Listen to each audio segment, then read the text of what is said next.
Bueno, buenos días. Ahora damos paso a don Cristóbal Francisco Fábrega Ruiz, que es fiscal delegado de la sección civil y de protección de las personas. Es fiscal, como decía, fiscal delegado de la sección civil y protección de las personas con discapacidad de la Fiscalía Provincial de Jaén, que nos hablará sobre las medidas de control de la situación de las personas mayores. Bien, buenos días. Gracias a los organizadores, a DUBI, a la Fundación Aéquitas por haber pensado que podía contar conmigo en esta jornada. Yo, como el tiempo que tenemos es limitado, y esta es una materia que nos podía llevar a muchas horas de reflexión, voy a procurar ser lo más esquemático posible, con el fin de dedicar solamente media hora y dejar por lo menos 10 minutos para que pueda haber alguna pregunta, alguna sugerencia, algún comentario, alguna crítica, ¿por qué no?, a las cosas que yo voy diciendo. Lo primero que tengo que decir, aunque un compañero mío también supongo que luego hablará de estos temas en la mesa redonda, es que el Ministerio Fiscal tiene lo que es la protección, más que control. A mí me gusta más hablar de mecanismos de protección o de garantía de derechos que de control de la acción con personas de edad, con personas mayores. Tiene una labor fundamental dentro de los ordenamientos públicos. A veces la gente lo desconoce, pero el Ministerio Fiscal es, dentro del ámbito de los tribunales, el mayor garante de los derechos humanos. Y el Ministerio Fiscal es el que protege, ya desde el siglo XIII, los derechos más vulnerables. Nosotros ya se nos constituyó como las personas que protegíamos a los huérfanos, a las viudas y a los menesterosos. Y esto es algo que viene de raigambre histórica, no es una cosa nueva, que seguimos manteniendo, y eso da lugar a lo que es la red de fiscales especializados en protección de personas con discapacidad y apoyo que tenemos asignados también a la protección de las personas mayores, que, como sabemos, no tienen por qué ser personas con discapacidad, pero que generalmente suelen tener una relación importante, puesto que la edad nos lleva a determinada discapacidad. Entonces, la primera idea que quiero plantear es la existencia de esa labor tuitiva del Ministerio Fiscal en el ámbito de las personas mayores, que es lo que nos va a llevar a todo el resto de la reflexión que vamos a hacer en esta mañana. Decía San Juan que cuando tú eres joven, tú te vistes y vas a donde quieres ir. Dice, cuando eres mayor, cuando eres anciano, otros te visten y otros te llevan a donde no quieres ir. Esa frase, que refleja muy bien lo que en muchos casos constituye nuestra sociedad, el trato a las personas mayores, a algunos nos da un elemento tremendo de reflexión. Yo siempre digo, porque los fiscales, una de las cosas que hacemos y que vamos a tocar aquí, es precisamente visitar residencias. Visitamos residencias de ancianos, visitamos residencias de personas con discapacidad, personas con enfermedad mental. Bueno, parece que se está oyendo. Visitamos cárceles, visitamos residencias de menores.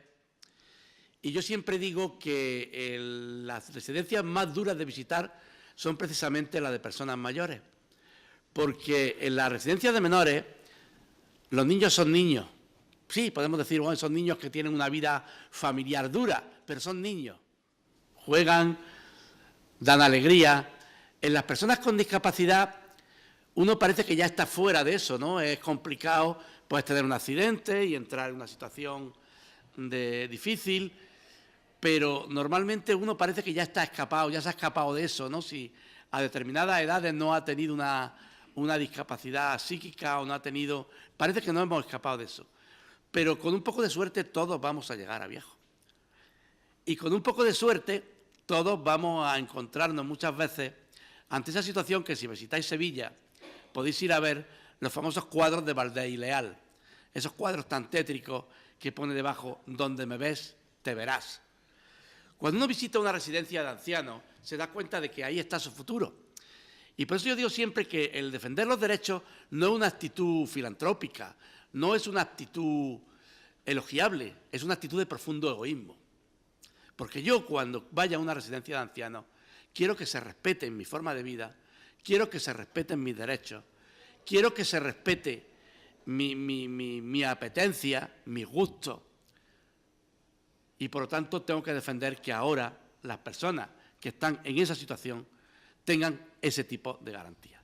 Porque tenemos un error tremendo que a veces suele surgir, aunque yo sé que se está haciendo mucho trabajo en lo que es el tema de la atención dirigida a la persona en todas las residencias. Ahora, todas las grandes cadenas residenciales hacen normalmente atenciones dirigidas a la persona, se está buscando lo que es la sujeción cero, se está llevando tratamiento y elementos más humanos, pero a veces eso choca con el entorno de la organización residencial. Y eso es una máquina que muchas veces desconoce los derechos de los ancianos. Por tanto, muchas de las cosas que yo voy a decir aquí, a alguno de vosotros os va a resultar y vais a decir, bueno, esto es que me crea estos problemas. Bien, a los problemas no hay que tenerlos miedo, a los problemas lo que hay que hacer es solucionarlos, no tenerles miedo. ¿Por qué? Porque se ha hablado antes por parte de la concejala de la transposición, no del trasplante, ¿no? Me sacan de mi casa, estoy en el rural gallego, en una aldea, en un lugar donde hay 10 viviendas, donde la más joven tiene 62 años y donde todas estamos tal, y de repente me llevan a una residencia en un lugar determinado donde mi vida es completamente diferente.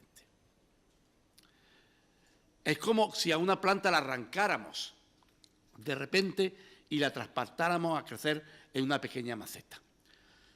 Perdemos nuestros puntos de referencia, perdemos nuestra zona de confort, perdemos nuestro paisaje. Y encima entramos en un entorno residencial en el que tengo condicionado el horario de comida, el horario de acostarme, el horario de levantarme, el horario de pasear. Bueno, yo me pongo en el lugar de estas personas. Es cierto que ahora mucha gente de las que llega a la residencia son personas que ya no son válidos. Los válidos normalmente procuramos tenerlos en su vivienda. Pero indudablemente, estas personas tienen un historial de vida, tienen una apetencia, tienen unos deseos, tienen unos gustos. En Jaén tenemos un entorno residencial tranquilo.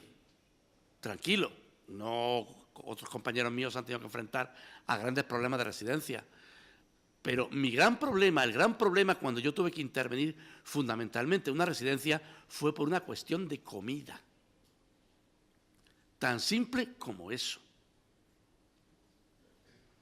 Una intervención en el tema de la comida, de la alimentación. Porque los ancianos se quejaban de que pasaban hambre. Y pasaban hambre no porque no les dieran de comer, sino porque le daban de comer lo que ellos no querían comer. Y por lo tanto no lo comían. Si es que es tan simple como esto. La cosa es muy sencilla, lo vais a entender. Residencia privada, oferta, menú adaptado, 3 menús a elegir a la carta, y un día, por una cuestión de costo, en servicios sociales, lo sabéis vosotros, el beneficio no puede venir nunca del aumento de los precios. No podemos elevar lo que paga el usuario cuando entra una empresa que desea aumentar esos ingresos, lo que tiene que hacer es disminuir gastos. ¿Y cómo se disminuyó gastos? Catering. Un solo menú. ¿Y qué menú se pone para unas personas que hay diabéticos, hipertensos? Todos comen lo mismo. Y usted, si yo es que no soy diabético, no, vamos a ver, estoy hablando del caso que estoy contando. Todos comen lo mismo. Y claro, decían, bueno, es que yo no, ni soy diabético, ni soy... Tuvimos que hacer una intervención en garantía de derechos. Porque esa cosa que parece tan simple es una garantía de derechos. Porque prohibieron que entrara comida de fuera, que los familiares trajeran comida, prohibieron una serie de cosas y terminaban pasando hambre. ¿Qué quiere decir esto? Que a veces esos pequeños derechos son fundamentales, porque no hay que olvidar una cosa, y ya entro un poco en los principios de este planteamiento. Una persona no deja de tener derechos porque cumpla 65 años por poner la edad de jubilación, ni porque cumpla 75, ni porque cumpla 80, ni porque cumpla 100. Tiene exactamente los mismos derechos. Derechos para elegir lo que come y lo que no come. Derechos para su consentimiento informado, que es algo que a veces detectamos en algunas residencias que se incumple. El consentimiento informado al tratamiento médico. Derechos para sus relaciones afectivos sexuales. Uno de los grandes problemas de la residencia es la intervención de los hijos en lo que hace referencia a las visitas y a las relaciones personales de los residentes. Que no lo vea fulanito. ¿O cómo va a estar mi padre? El padre pide que quiere irse con tal señora a una habitación doble que ha conocido allí. Y los hijos se creen en el derecho de poder condicionar las relaciones afectivos sexuales de su padre, cuando ellos posiblemente no aceptaron nunca que su padre influyera en sus relaciones afectivos sexuales. Ese chip nos lo tenemos que quitar ya de la cabeza. Los ancianos conservan absolutamente todos sus derechos. Y lo que tenemos que hacer nosotros como profesionales, nosotros como sociedad, es garantizar que estas personas, dentro de sus posibilidades, puedan ejercer sus derechos al 100%. A veces en entornos residenciales es complicado, pero hay que buscar mecanismos para llevarlo a cabo. Y es muy importante, y yo sé que se está trabajando mucho en ese sentido, que cuando un anciano entra en una residencia tengamos su historia de vida. Sepamos lo que le gusta y lo que no le gusta, lo que le gusta comer y lo que no le gusta comer. Sepamos qué aficiones tiene, porque tendremos que adaptar en lo posible su estancia en la residencia a esa situación. Y cada vez más, es cierto que hasta hace muy poco las residencias establecían un sistema de ocio que yo decía bidimensional. Las mujeres iban a la misa, a la iglesia, a la capilla, se pasaban el día rezando y los hombres jugaban al dominó. Y los domingos y los sábados teníamos películas de Paco Martínez Soria. Esa era la actividad fundamental de ocio que teníamos. Bien, la sociedad ya ha cambiado. Ya ni ven las películas de Paco Martínez Soria, supongo que cuando nosotros llegamos a esa edad, pues ni se va, aunque las capillas siguen estando, incluso las residencias públicas, y que no se le ocurra, por lo menos en Andalucía, decir que las quitan, porque entonces se puede armar allí la que no está escrito, y los hombres pues siguen leyendo su periódico y jugando al dominó. Si es lo que hay. Y los domingos, pues Paco Martínez Soria, triple sesión.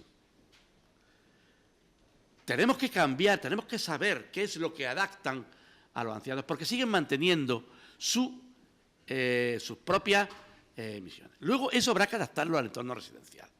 Me acuerdo de una residencia que decía una señora, que además ya se había ido porque se sentía sola, tenía cierta validez. Me acuerdo de una residencia que decía la señora, yo lo que me ha hecho de menos es ver la televisión por la noche. Porque claro, yo en mi casa veía la televisión hasta las 2 o las 3 de la mañana. No tenía nada que hacer, ahora tengo una compañera de habitación y tengo que respetarla. Eso es lo que me ha hecho de menos. Bueno, pues es un elemento de educación, de coordinación a ese entorno. Luego yo, la llamada que lanzo, porque es una de las cosas que controlamos los fiscales, el respeto de los derechos fundamentales de los ancianos en los entornos residenciales. Muchas veces se nos dice, no, es que si él come y es diabético, hipertenso, y se hincha de morcilla en Oalejo, que es una morcilla muy buena, mi tierra, pues luego se va a poner malo. ¿Y? Bueno, ¿por qué no va a poder comer el chorizo y la morcilla en Oalejo que le traen a lo mejor una vez al mes su familia? ¿Qué problema va a haber? Nadie sabe mejor lo que le hace daño o no le hace daño que uno mismo. Dice, abuelo, no fume usted, que se va a morir. Sí, pero bien fumaico y bien comiico. O la otra respuesta, tú también te vas a morir. Es decir, que hay que respetar los elementos de los derechos de los ancianos. Si eso lo reconducimos a la labor del Ministerio Fiscal, nosotros somos garantes de derechos fundamentales. Y nosotros cuando vamos a una residencia, no vamos a medir si hay barandilla o si las puertas tienen determinado tamaño. No, vamos a medir otras cosas, vamos a medir un elemento de derechos fundamentales.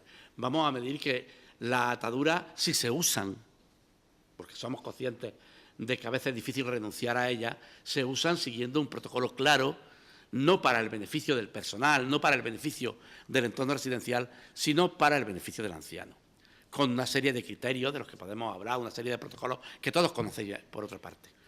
En segundo lugar, que no se abuse de las contenciones químicas, que son las que más miedo me dan. Yo siempre digo lo mismo, yo he ido a residencias que en el pasillo estaban mirando al vacío todos los ancianos. Estaba clarísimamente que estaban completamente sedadas.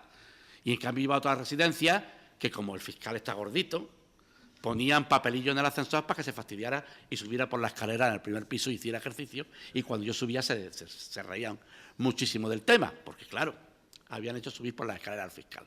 Bueno, pues está claro cuál debe ser el entorno residencial. Cuando uno le pregunta a una directora, ¿y qué actividades de ocio tenéis? No, aquí tienen pues esto, le hacen unas muñequitas de estas de papel y tal, y van, hacen terapia ocupacional y hacen... No, vamos a ver. El ocio tiene que ser ocio duro. El ocio es inútil por naturaleza. Es pasárselo bien y punto. ¿Qué ocio? ¿Qué integración tiene en el entorno? Salen a las fiestas, los que pueden, los lleváis de excursión, salen a pasear. Una vida normalizada. Segundo aspecto, la familia. La familia. El familiar responsable, el guardador de hechos, el hijo con perdón mosca cojonera, que está continuamente poniendo condiciones. Mi hermana que no la vea, ¿eh? Mi hermana no. Pero vamos a ver si es que ella quiere ver a su hermana, a sus otras. No, mi hermana que no la vea.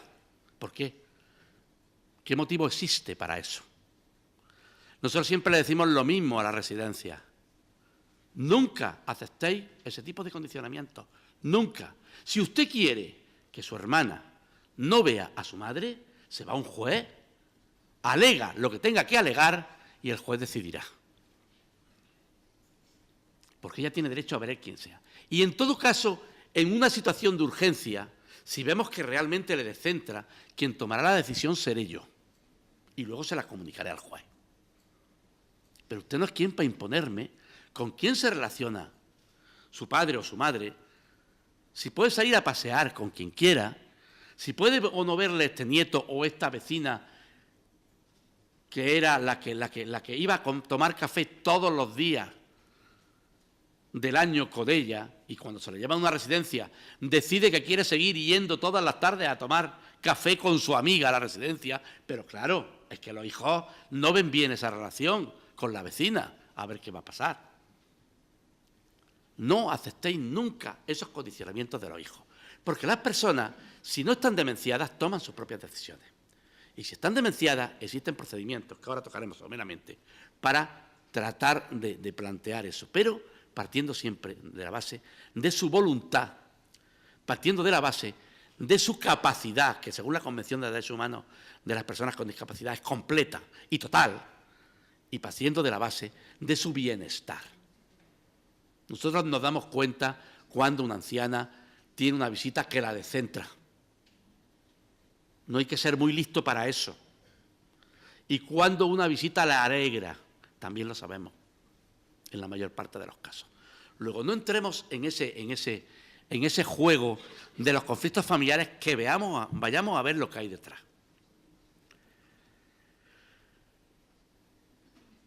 Tenemos esas relaciones con familiares, los que están todo el día cuestionando todo y los que nunca están. Que es la otra historia. Nunca están, aparecen cuando muere. A pedir las joyas, a pedir los dineros, como dice de mi pueblo, a pedir la cartilla, a pedir. Bueno, bien. Ahora viene usted y yo como sé que es su hijo. Sí, porque yo vine una vez aquí, estoy ahí de... Usted me trae la declaración de herederos y entonces veremos, con recibo le daré lo que tenga que darle, previo recibo, previo firma de recibo. Y además, como usted es heredero y tiene que asumir las deudas, porque usted me está diciendo que es heredero, mire usted lo que tengo aquí, que no se nos ha pagado, de podología, de peluquería, de lo que sea. Así que usted vaya pagando primero. ¿Qué quiero decir con esto? Que hay que respetar sus derechos y luego ser capaces de defender el tema del licenciado. ¿Qué hace el fiscal en todo esto? Pues nosotros intervenimos precisamente, como decíamos, controlando o interviniendo en esos derechos fundamentales. A veces han venido por denuncia. Hay un aspecto que yo no quería tocar, cuando ayer hablábamos y tal, no quería tocar, pero voy a tocar muy someramente, que es el aspecto penal.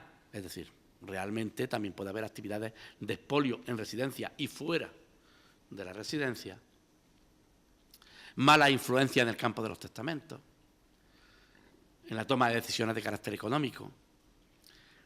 Y también intervenimos ahí, porque los fiscales somos fundamentalmente penalistas. Entonces, no lo cuento porque no...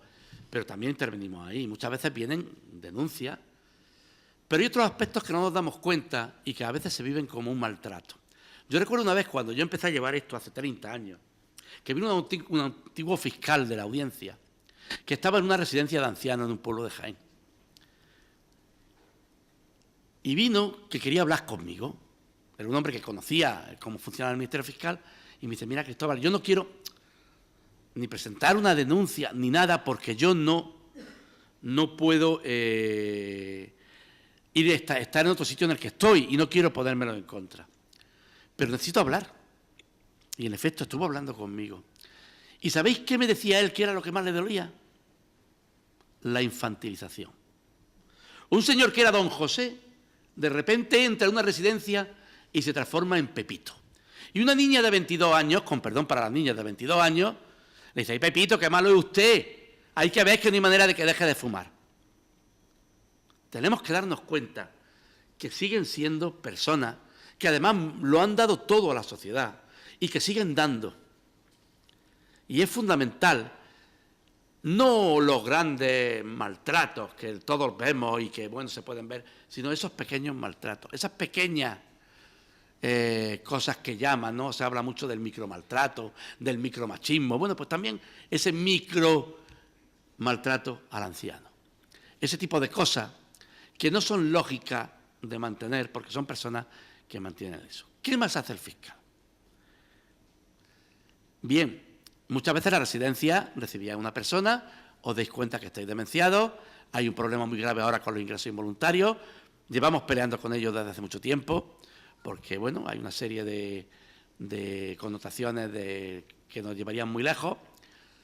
Nosotros pensamos, y así ha pensado también el Defensor del Pueblo, y así ha pensado el Tribunal Constitucional en su última sentencia y en las anteriores, y gran parte de los tribunales, que un anciano que entra sin poder prestar su consentimiento en una residencia necesita una autorización judicial, porque así está construido nuestro ordenamiento. Otra cosa es que busquemos otros mecanismos y que queramos cambiar la Constitución para que eso no sea así y cambiar la legislación, eso no hay problema, y me da igual el artículo por el que se haga. Digo, los que estáis en residencia, sabéis el juego de famoso en el 763, pues ya está dentro, pues no está dentro, pues esto no es urgente, pues esto sí es urgente. Me da igual el artículo que se utilice, pero hace falta una autorización judicial. Con más razón que para un enfermo mental que entra una semana o 15 días, porque estas son personas que se van allí a vivir toda su vida, o todo lo que le queda de vida. Y por lo tanto nosotros intervenimos buscando que ese ingreso se encuentren suficientemente amparados por un juez y suficientemente con un seguimiento adecuado. Otra cosa que a lo mejor en un anciano un seguimiento cada 6 meses pues puede no tener, pero bueno, mientras que la ley esté así, hay que respetarlo. Y el gran problema de la modificación de la capacidad, la determinación de la capacidad. ¿Para qué vamos a incapacitar o vamos a modificar la capacidad de alguien que no lo necesita? Pregunto. Pensar en un anciano que tenía en vuestra residencia. La persona está demenciada, realmente existe lo que se llama una causa de modificación de la capacidad, tiene un Alzheimer, no puede tomar ya decisiones por sí mismo, pero a vosotros os consta que ese anciano tiene una pensión, contributiva o no contributiva, que además tenéis acceso porque están domiciliados los pagos, porque un responsable lo ha hecho porque estaban domiciliados antes y no hay problema para cobrarlo, y que se lleva el 80% de una pensión de 600 euros o de 460 euros. ¿Vosotros creéis que tiene sentido entrar en toda la parafernalia de la tutela para mantener eso? si la persona está protegida, si hay un ingreso involuntario que nos sirve para ver que la calidad que se nos está dando es adecuada, si a lo mejor tenemos un familiar responsable o referente que es guardador de hechos, que está respondiendo a los requerimientos cuando se le hace, ¿para qué vamos a ir a un procedimiento judicial a modificar una capacidad? No tiene sentido ninguno. A veces os daréis cuenta, no sé cómo funcionan en Vigo, eso mañana el compañero, pero nosotros en Jaén, de cada 7 u 8 asuntos que nos mandan para una posible modificación de capacidad, hacemos 1 o 2. El resto no hay motivo, no hay nada que hacer. Lo llevamos a un ingreso involuntario o a una administración en algunos casos, cuando hace falta para algún acceso a cuenta y poco más. ¿Por qué? Porque la Convención nos lleva a eso. Entonces, no entremos mucho en la mecánica de la incapacidad, como pensábamos antes, quizá de la última solución, el último mecanismo protector, no el último muro protector. Ahora sí, os digo una cosa. La ley os impone la obligación de comunicarlo. Dejar que otros decidan.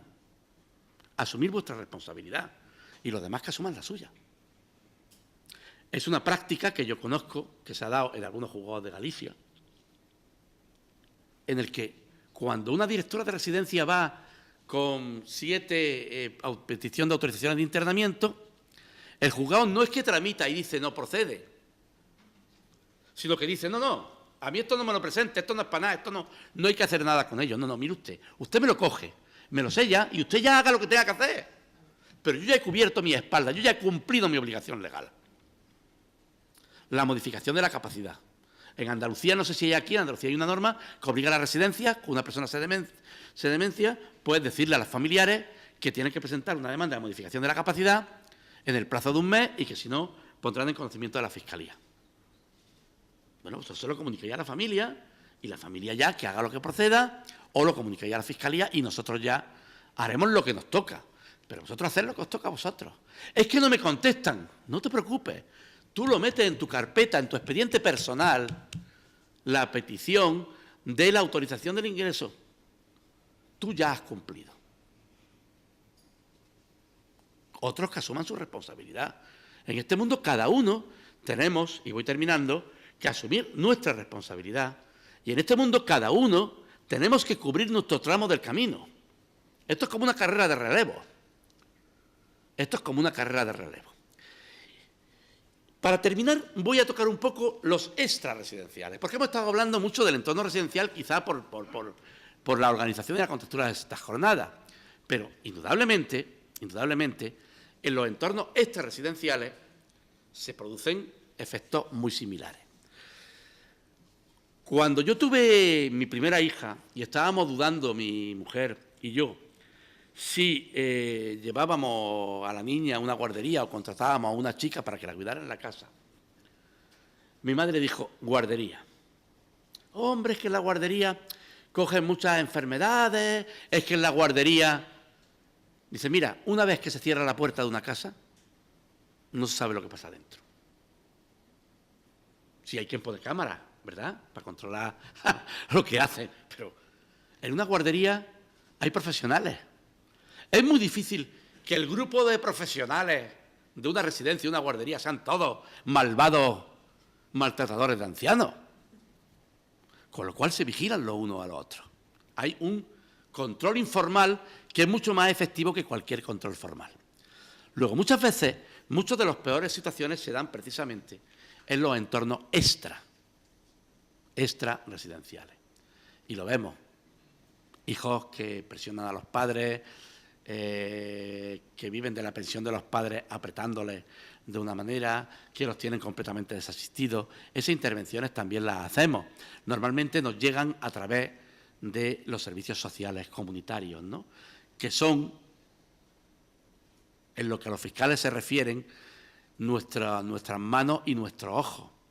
Cuando se habló de la ley de sostenibilidad presupuestaria de las haciendas locales, que uno de los aspectos que planteaba era la eliminación de los servicios sociales comunitarios municipales y el traslado a las comunidades autónomas, de verdad que yo estuve muy preocupado, me eché a temblar, porque yo no sé en Galicia cómo lo harían, pero Andalucía está externalizando, ¿no? Es un gobierno socialista que externaliza todo y lo saca a concurso de entidades. Y yo decía, ¿quién va a licitar para Pozalcón?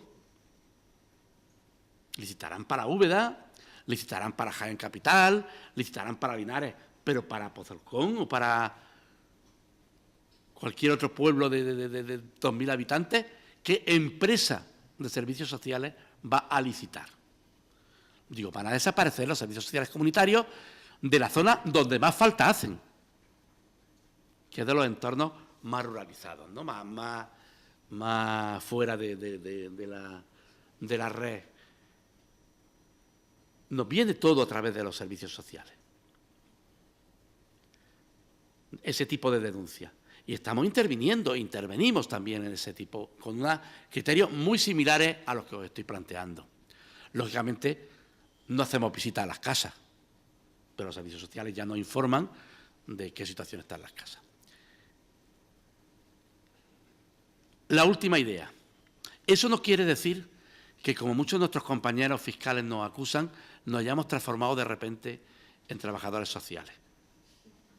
No, no es verdad. Nosotros no somos trabajadores sociales, nosotros somos juristas. Funcionamos con el derecho, pero el derecho no se mueve solo. Los juzgados no crean plazas residenciales, los juzgados no crean pensiones, salvo que llegue. No se mueven solos. Y nosotros tenemos que ir un poquito más allá, porque el derecho, si no está para resolver problemas, no nos sirve absolutamente para nada. Mejor que lo tiramos por la ventana y cambiamos el BOE y todo lo que signifique. El derecho está para solucionar problemas de la gente. Y los problemas de la gente, en este campo de los servicios sociales, es básico porque forma parte de nuestro mayor elemento de dignidad. Porque la primera dignidad de una persona es vivir en unas condiciones adecuadas, en unas condiciones de dignidad. No somos trabajadores sociales, pero indudablemente, si nosotros no nos preocupamos porque los ancianos vivan en un entorno adecuado, que los niños vivan en un entorno adecuado, que los excluidos sociales vivan en un entorno adecuado, si no nos preocupamos como nos estamos preocupando en Andalucía, o se preocuparon aquí en La Coruña, sabéis que en Galicia fue la que llevó adelante desde la Fiscalía de Galicia, el tema de las preferentes, que era algo que afectaba a mucha gente, pero fundamentalmente a gente en exclusión, que eran los ancianos. Nosotros estamos interviniendo en desahucios de ancianos y estamos paralizándolos. Porque no nos sirve que una entidad, un banco, de repente eche a un anciano en unas situaciones lamentables sin una solución por un elemento puramente económico. Porque recordar aquello de que España no es un Estado de derecho, es un Estado social y democrático de derecho. Por lo tanto, tenemos una obligación, la Fiscalía trata de llevarlo. Ahora he venido yo de una jornada de fiscales especialistas, continuamente estamos hablando de eso, y además yo os voy a dar una llamada. Entrar en la página de la Fiscalía, www.fiscal.es. Iros a fiscales especialistas. En fiscales especialistas encontraréis dos especialidades, que es la misma, pero bueno, tiene dos apartados diferentes. La Fiscalía especializada en protección de personas con discapacidad y la Fiscalía especializada en protección de personas mayores. Iros a documentos y normativa y leer lo que allí está escrito, porque es doctrina oficial de la Fiscalía. Yo voy a llamar en la parte de fiscales protectores de las personas con discapacidad la atención de dos documentos que pueden ser muy útiles. Uno es el Manual de Buenas Prácticas del Ministerio Fiscal de las secciones de protección de las personas con discapacidad, y otro es la Guía Práctica de la Incapacitación Judicial. Se llama así porque así fue la primera edición, que va por su quinta edición, y que con preguntas y respuestas os va a solucionar muchos de los problemas que os puede parecer, podéis encontrar en el entorno residencial. Y dicho esto, estoy a vuestra disposición para las preguntas que queráis hacerme.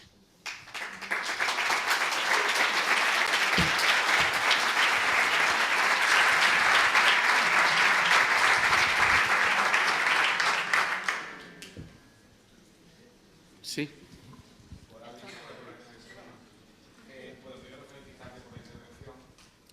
intervención muy social y poco jurídica, con lo cual muchos lo vamos a agradecer. Y como fue una intervención muy en el caso, en el día a día, yo quiero plantear también una cosa del día a día. Imaginemos, es por marcar un poquito esa diferencia de que quizá entrar en procesos de modificación de capacidad no siempre es oportuno o no necesario, pero imaginemos una persona a la que le hemos pedido una autorización para ingreso no voluntario, que obviamente podemos creer que está demenciando o que ha demenciado un cambio de estadio y que ha empeorado, y que de repente se me pone en la puerta de la residencia y se quiere ir. Quiero decir, ¿cuál es mi capacidad para retener esa huida, por ejemplo? Si esa persona no tiene ingreso involuntario, hay que actuar con conciencia y con delicadeza. Vamos, yo siempre digo lo mismo. Las residencias no son cárceles, no son cárceles. Pero también hay que decir que casa de 100 puertas malas de guardar. Yo siempre he dicho a la residencia lo mismo. Tener una sola puerta de entrada y salida, con un mecanismo de control. Que eso significa que tiene que haber alguien allí. No me sirve que la recepcionista o el recepcionista, oye, fulanita, vete. No, tiene que haber alguien allí siempre. Que abra y que cierre la puerta. Y que si hay esto, pues automáticamente llame. Y tenga la habilidad, porque estamos hablando de un demenciado que se le va a olvidar en 5 minutos el tema. Cambiarle el chip. Hombre, ¿cómo te vayas ahora con el calor que hace? Luego te saco yo a pasear. O luego, me explico. Así es como lo hacemos. Pues yo quería otra herramienta. Entonces no existe problema. ¿Qué vamos a hacer? ¿Le ponemos una cadena como una bola? ¿Como a los esclavos? No. Cuando no tiene y no está en condiciones de ingreso involuntario, porque tiene su capacidad, pues lógicamente él decide. Y él puede decir, pues me doy de bajar a la residencia y me voy. Entonces, en estos casos, ¿qué hay que hacer? Conseguir la autorización de ingreso involuntario. Y tratar de darle una larga cambiada. Y si después la larga cambiada no la conseguimos, automáticamente comunicarlo al juzgado y a la policía para que lo reintegren a la residencia. Si tenéis más habilidades, si es que no todo lo tiene que resolver el derecho, ¿qué hacemos? ¿Lo atamos? ¿Creamos una reja? Yo una vez me encontré una reja en una residencia, además Paco la conoce, la residencia, y dije, reja fuera. ¿Qué reja? Es que no era de ancianos, era de discapacitados. Y tenían a las mujeres a un lado y a los hombres en otro, con una puerta de diferencia. Claro, dicen, no, es que la rompen. Pero no, rejas no, hombre, no. Poner unas puertas que sean fuertes, pero no me porque hay una reja como si esto fuera una cárcel, que no lo es. Que hay que también guardar esos pequeños detalles. A ver, más cosas. Sí, allá atrás. Bueno, la verdad es que siento no haber estado a todo lo largo de la conferencia. Por razones personales no he podido llegar antes, pero sí que he estado atento y me ha encantado cómo ha desarrollado su ponencia y, por tanto, en primer lugar, lo que debo hacer es, bajo mi punto de vista, felicitarle por ello. Tengo 2 preguntas para realizar. Quiero anticipar que yo he ejercido como director de la ONCE, director provincial en Orense, ha sido mi último cargo, y por tanto estos temas me preocupan bastante. Parece que le entendí que hablaba un poco de las solicitudes de incremento de pensión de incapacidad por agravamiento. Yo sí que soy partidario de que esas pensiones, estudiando cada caso, se soliciten siempre que eso vaya a ser para la mejora del interesado. Eso por un lado. Y la segunda pregunta, que es totalmente ajena a esta, se trataría de, a ver si usted me puede informar, porque yo creo recordar que en el año 2003, con motivo del Año Europeo de la Discapacidad, pues salió alguna norma relativa a herencias, a que una persona con gran discapacidad podría desheredar a sus herederos directos siempre que haya una persona que sea la que la atienda y que sea elegida, lógicamente, por el interesado, que la atienda a lo largo de su vida en unas condiciones que le dé todo lo necesario para que pueda terminar su ciclo vital. A ver si me puede decir algo. Bien, en cuanto a la primera parte, yo no hablaba de pensiones económicas, yo hablaba de la incapacidad o la incapacitación legal. No he dicho, porque no me ha dado tiempo, no puedo decir todo, algo que para mí siempre ha sido una filosofía. Ancianidad significa pobreza. Y no hay mayor rostro de exclusión social y de pobreza que un rostro de una mujer anciana. ¿Qué quiero decir con esto? Que también existe una labor social importante, que es el incremento y la concesión de una pensión digna. 460 euros no es una pensión digna. Lo miremos por donde lo miremos. Entonces, yo no hablaba de eso, hablaba de otra cosa. En cuanto a la primera pregunta, no puedo contestarle. Creo que deben elevarse las pensiones y creo que si se puede incrementar la pensión particular de una persona, lógicamente debe hacerse. Por agravamiento. Claro. En la segunda cosa, en efecto, en el año 2003, a impulso precisamente de la Fundación Aequitas, tuvimos mucho que ver, se hizo una ley que era la llamada Ley de Protección Patrimonial del Discapacitado y de reforma del Código Civil y de la Ley de Enjuiciamiento Civil. En esa reforma nosotros abogábamos por la supresión de las legítimas, de tal manera que se pudiera, por los padres, funcionar en beneficio de los hijos que tenían con discapacidad y también pudieran, en esos casos,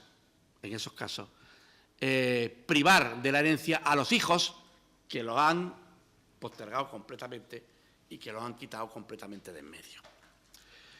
Aquello sonó en los trámites parlamentarios como una bomba de relojería. Parecía que la legítima es cuestión de Estado, que no lo es. De hecho, Cataluña no tiene legítima y hay muchos países del mundo que no tienen legítima. Uno le deja el testamento a quien quiera. Y se mantuvo la legítima. Se mantuvo la legítima, aunque se introdujeron dos normas que en realidad han servido de muy poco. Una, que establecía la posibilidad de dejar por un sistema que se llama la sustitución, no voy a profundizar en eso, al hijo discapacitado la herencia, de tal manera que él la disfrutaba en vida y luego iba a su hermano, pero siempre que estuviera incapacitado legalmente por sentencia judicial. Con lo cual volvíamos a crear un requisito que va en contra de la filosofía de incapacidades las mínimas de las mínimas de las mínimas. Y se estableció también la posibilidad de privar de la herencia a los hijos que no prestaran alimentos al padre. Que yo creo que no se ha dado ni un caso. Y voy a decir por qué. Porque exige que haya habido una declaración judicial de alimentos y que no se haya hecho. Esto es inconcebible. Es decir, mire usted, si el juez dice que me tienen que pagar 100 euros y no me lo paga, yo voy al juez y ejecuto. No tengo que esperar a desheredarlo luego. Voy al juez y ejecuto. Aquí el problema no está en eso. El problema está en el abandono emocional. Y hay una sentencia del Supremo que establece la posibilidad, considera como maltrato psicológico a efecto de desheredación, una sola sentencia que yo sepa, no sé si Benigno podrá, una sola sentencia, considera que el no atender, el no relacionarse con el padre es una causa de desheredación porque supone un maltrato psicológico profundo. Pero no se ha extendido eso. Hubo una reforma cuando estaba Ruiz Gallardón de ministro de Justicia de la ley de familia, de la corresponsabilidad parental, en que se establecía que los hijos, como causa de extinción de la pensión alimenticia y de desheredación, los hijos que no se relacionaran con el padre por causa que no le fuera imputable al padre o a la madre, ¿no? Aquello, al cesar Ruiz Gallardón, se quedó en el sueño de los justos y no se llevó a cabo. Pero creo que el legislador debe plantearse eso. No puede ser que un hijo no te hable en 42 años y luego venga a recogerlo todo. Claro. Y la hija generalmente hija, que ha estado allí trabajando, cuidando a los padres, no poder recibir nada más que lo que le corresponde por legítima. Claro. me parece... Incluso la tercera persona que... O la tercera persona. Que los hijos hayan abandonado a los padres y una tercera persona que los esté atendiendo y que les dé lo que necesitan durante su periodo vital. Hay mecanismos de renta vitalicia, hay mecanismos de dejar por donación vinculada a esa atención, pero bueno, eso ya nos llevaría mucho más lejos. Sí.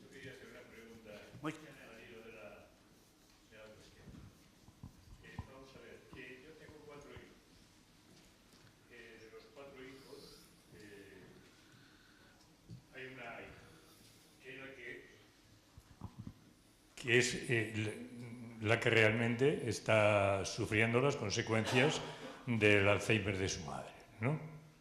Bien, entonces hay un patrimonio y mi señora en este momento está en las mejores condiciones que nosotros consideramos, que es Domus Vi, en La Coruña. Como digo, yo soy tutor. En caso de que yo fallezca, vamos a ponerlo,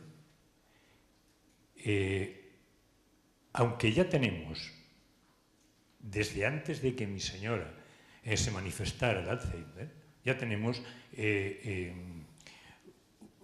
digamos, ante notario una autorización para manejar los bienes, cuentas, etcétera, etcétera. ¿Entre ustedes o su hija? No, claro, entre nosotros y mi hija. Quiere decirse que si yo por cualquier razón tuviera una incapacidad por un accidente de automóvil o una enfermedad que me impidiera manejar las cuentas, mi hija está autorizada. Eso lo firmó su mujer en testamento. Sí. Antes de la enfermedad. Efectivamente. Vale, esto hace años ya porque preveíamos las cosas y se ven...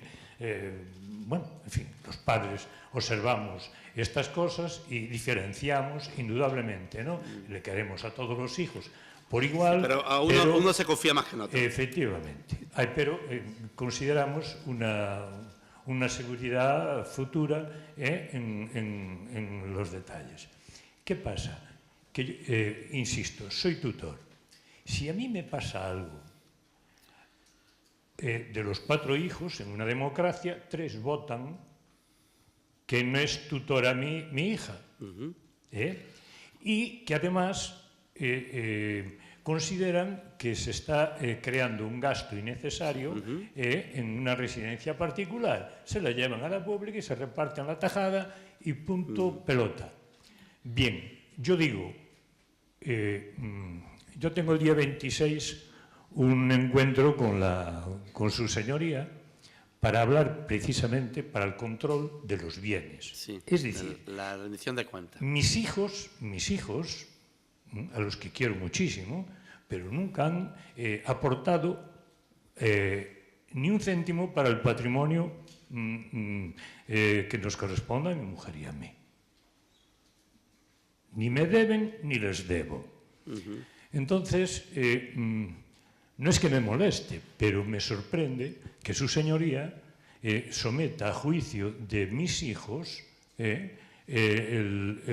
declaración patrimonial que, como usted bien dicho, hemos tenido que realizar. ¿Qué sucede? Bueno, vamos a ver. Primero, sí. Ustedes, por lo que me ha dicho, pueden estar dentro de lo que hizo su mujer, sí, en lo que se considera la autotutela. Si usted fallece, su hija lo que tiene que hacer, porque dice que prefieren a su hija... No, porque la prefiero yo.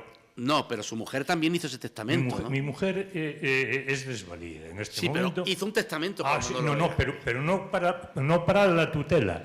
Pero autorizó, confió en su hija. Todo. Bien. Eso, el juez... Esto no es una democracia. Esto es como la película La Misión. Bien. Cuando le dice... Él habla a los jesuitas y dice, no, esto no es una democracia, esto es una orden. Sí. Bien. Es decir, esto no es que todos los hermanos votan a ver quién va a ser, no. Aquí el juez va a decidir quién es la persona idónea. Y en eso una de las cosas que tiene que tener el juez en cuenta es la dedicación, su hija se está dedicando, las preferencias de la persona que va a ser tutelada, sí, su mujer ya manifestó en un momento determinado que esta hija era la que podía manejar y en principio no tiene por qué haber ningún tipo de problema, por mucho que los hermanos se opongan, ¿vale? Bien, eso no tiene que haber ningún tipo de problema. Segundo, lo que hace referencia usted al último, ya se me ha olvidado, el final de la pregunta. Sí, era que yo lo que pretendo es que si a mí... Lo del juez, la rendición de cuentas, sí. Claro. Vamos a ver, el juez le ha llamado a usted para hacer la rendición de cuentas porque a los tutores no los controla la familia. Eso se abandonó ya en la evolución histórica. Lo controla el juez y el fiscal. Perdón, pero es que a mí lo que me sorprende es que llame a mis hijos. Pues posiblemente porque ellos se han opuesto a algo. Si no, no tiene sentido. En Jaén, si no se han opuesto, no lo llama nadie. Vale. Pero a veces los hijos, sobre todo hermanos, se entran, entonces piden participación para enterarse. Hay jueces, además, que se lo niegan sistemáticamente. Yo pienso que a veces es conveniente oírlo porque trae una información que nosotros no tenemos. Pero si han llamado a su hijo es porque alguno de sus hijos ha dado un paso adelante. Y me están diciendo ya que corte. Pues nada, muchas gracias a ustedes por oírme. Luego.